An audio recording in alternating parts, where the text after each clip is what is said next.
Hello everyone, this is Ankita Awasthi. Welcome to my channel Ankita's vision. So जैसा कि आप लोग काफ़ी ज़्यादा वेट कर रहे थे बनारस हिंदू विश्वविद्यालय को लेकर के कि इसमें सीट एलोकेशन का सेकंड राउंड कब होगा, क्योंकि इसने बहुत ज़्यादा लेट कर दिया था, कुछ इश्यूज़ चल रहे थे। और मैंने जैसा कि कल वीडियो बना के दिया भी था और मैंने बोला था कि इसका जो काउंसलिंग प्रोसेस है सेकेंड वाला, वो राउंड 2 शुरू हो सकता है 24 से 26 के बीच में, और अप्रॉक्स 24 को ही हो सकता है। तो यहाँ पे आप देख सकते हो कि 24 की डेट आ चुकी है। 24 को यहाँ पे सेकेंड राउंड शुरू हो जाएगा और हम आपको यहाँ पे ये बताएंगे कि कैसे क्या आपको करना है। सेकेंड राउंड जब स्टार्ट होगा तो स्टेप बाय स्टेप आपको कैसे प्रोसीजर करना है कंप्लीट, और सीट एक्सेप्ट करनी है, फिर कैसे फीस सबमिट करनी है, डॉक्यूमेंट वेरिफिकेशन कैसे होंगे, इन सब के बारे में हम यहाँ पे डिस्कस करेंगे। तो यहाँ पे लिखा हुआ है allocation of seat live on Samarth dashboard.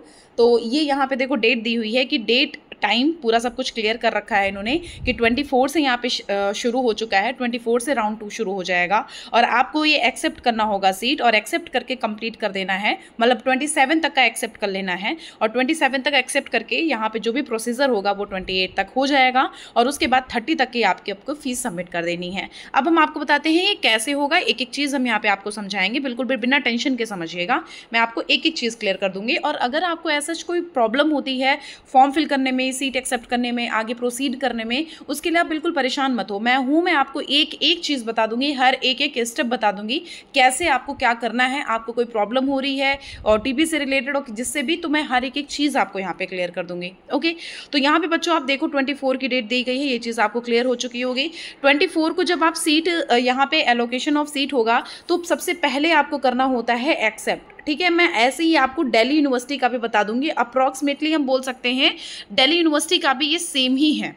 ठीक है, वहाँ पे आप करोगे एक्सेप्ट करने के बाद जब आप वहाँ एक्सेप्ट कर लेते हो तो नोटिफिकेशन पहुँच जाता है हमारे डिपार्टमेंट में जब पहुँच जाता है तो वहाँ पे वो ऑनलाइन वेरिफिकेशन करते हैं। ऑनलाइन वेरिफिकेशन करने के बाद आपको यहाँ पे रिस्पॉन्ड करना होता है। ठीक है, आपको ऑनलाइन वेरिफिकेशन कर देंगे, फिर आपको वहाँ पे रिस्पॉन्ड करना होगा। रिस्पॉन्ड करने के बाद आपको वहाँ पे पेमेंट कर देना है। ठीक है, आपको वहाँ पे पेमेंट कर देना है, और जब पेमेंट कर देंगे ना तो उसके बाद क्या होगा, पेमेंट करने के बाद ऑप्शन आएगा किस चीज़ का, पेमेंट करने के बाद ऑप्शन आता है अपग्रेड का,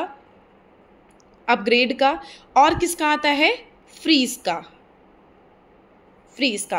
अपग्रेड और फ्रीज पेमेंट करने के बाद इन दोनों का बेटा ऑप्शन आएगा। अपग्रेड में क्या होगा, आपको जैसे हमने मान लिया कि जस्ट अ सेकेंड में आपको एक चीज़ ये बिल्कुल अच्छे तरह से क्लियर कर दे रही हूँ। जैसे हमने बोला कि अपग्रेड और फ्रीज में क्या होता है, अपग्रेड करने पे माना 1 2 3 4 5 आपने कुछ ऐसे प्रेफरेंस दिया है कॉलेजेस को, आपको 5 वाला मिल गया है, आप इससे सेटिस्फाइड नहीं हो तो आपको 4 चाहिए, 3 चाहिए, 2 चाहिए, 1 चाहिए, तो आप वहाँ पे 4 नंबर वाला नाम डाल दो कि कौन सा कॉलेज चाहिए, और वहाँ पे जो भी डिपार्टमेंट जो भी कोर्स है वो अपना फिल कर दो। तो आपको अगर ये मिलना होगा तो मिल जाएगा, और अगर आपकी एलिजिबिलिटी नहीं होगी, आपके मार्क्स इसके अकॉर्डिंग नहीं होंगे, तो वापस से आपका 5th पे ही आ जाएगा। मतलब आपको जो 5th नंबर वाला प्रेफरेंस वाला कॉलेज मिला होगा वही आपको मिल जाएगा। और अगर इन केस आपने कोई भी एक्टिविटी नहीं करी तो अपने आप से ही वो फ्रीज हो जाएगा, तो ये चीज़ है। तो यहाँ पे और फिर जब ये चीज़ हो जाएगी ना, उसके बाद आपको कुछ नहीं करना है, वहाँ पे आपका वो कंफर्म हो जाएगा एडमिशन। और फिजिकली डॉक्यूमेंट वेरिफिकेशन के लिए वो नोटिस प्रोवाइड करेंगे, तब हम आपको बता देंगे। तो यहाँ पे आप देख लो लिखा हुआ है 24 को ये लाइव आ गया। Applicant to accept allocated seat, मतलब एप्लीकेंट जो होंगे वो एलोकेटेड सीट एक्सेप्ट कर सकते हैं 24 से 27 के बीच में। और online verification bye documents by department, तो वो चीज़ हो जाएगी यहाँ पे 28 के बीच में। और उसके बाद जब अगर आप एक्सेप्ट कर रहे हो तो यहाँ पे अपनी फीस सबमिट कर देनी है 30 रात 12 बजे से पहले after the verification of documents by the department. यहाँ पे आप देख सकते हो। ठीक है, ये चीज़ यहाँ पे बताई गई है। तो ये बीएचयू ने अच्छा काम किया। अब हम आपको एक बार बता दे रहे हैं कि इसकी कट ऑफ कितनी क्या जा सकती है, क्योंकि आप यहाँ पे काफ़ी ज़्यादा परेशान थे इसके कट ऑफ को लेकर के। तो जैसा कि मैंने आपको बताया था कि अगर आप जिस भी डिपार्टमेंट से हो, जिस भी डिपार्टमेंट में हो, जैसे कि अगर 232 समथिंग गया हुआ है पहला कट ऑफ, ठीक है, माना कि 232 समथिंग गया हुआ है पहला कट ऑफ, 232 से लेकर के आपका 220 तक का एडमिशन हुआ है। ठीक है, तो आप सेकंड में ये अनुमान लगा सकते हो, ये एनालाइज कर सकते हो कि हो सकता है 200 तक का इस बार जा सके। ठीक है, हो सकता है 200 इस बार जा सके। और बच्चे इसमें 7 राउंड्स होते हैं और 2 जो हैं वो स्पॉट राउंड होते हैं। तो कहीं ना कहीं आपको चांसेस हो जाते हैं, अगर आप यहाँ पे देखो पिछली बार तो 150 वाले मार्क्स वाले बच्चे को भी यहाँ पे एडमिशन दिया गया था जो कि यूआर था। ठीक है, यूआर EWS वाले बच्चों को 150 मार्क्स भी थे तब भी एडमिशन मिला था, वो भी 400 के अंदर। तो इस बार 300 है, तो देखो हो भी सकता है यहाँ पे कि आपको 150 में मिल जाए और नहीं हो सकता है, क्योंकि कॉम्पिटिशन बेटा हर बार काफ़ी ज़्यादा होता है। हर बार अगर हम देखें तो हर बार कंपटीशन कुछ ज़्यादा ही सीट के लिए होता है। तो उसके लिए आप बिल्कुल परेशान मत हो, जो यहाँ पे मैं बता रही हूँ उसको थोड़ा सा ध्यान दो। अगर आपका पहला कट ऑफ गया हुआ है 190 से लेकर के 170, तो आप इसमें अनुमान लगा सकते हो 150 का, हो सकता है 150 पे आपका एडमिशन हो जाए। ठीक है, SC/ST वाले बच्चों के लिए मैं आपको बोल देती हूँ कि अगर आप 150 प्लस में हो तो कहीं ना कहीं आप यहाँ पे सेफ जोन में हो, तो आपको BHU मिलने के चांसेस हैं। 150 प्लस में अगर होगे तो यहाँ पे BHU मिलने के आपके चांसेस हो सकते हैं। तो ये सेकंड कट ऑफ है। ठीक है, ये सेकंड कट ऑफ के लिए आप देख सकते हो 7 राउंड होंगे और 2 स्पॉट राउंड होंगे।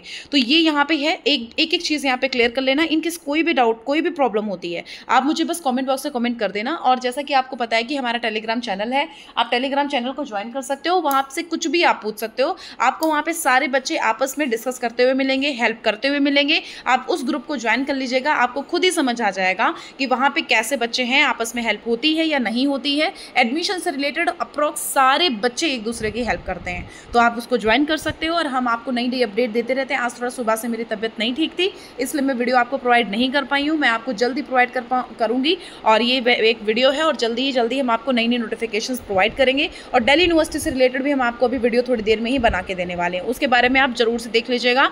और मैं आपको ये बताऊँगी अगर आपके कम मार्क्स हैं तो आपको कैसे डायरेक्ट एडमिशन लेना है और आपको किस किस यूनिवर्सिटी में डायरेक्ट एडमिशन मिल सकते हैं। ओके, अब कोई कन्फ्यूजन हो तो अब आप फिर से पूछ सकते हैं कमेंट बॉक्स में। थैंक यू बच्चों।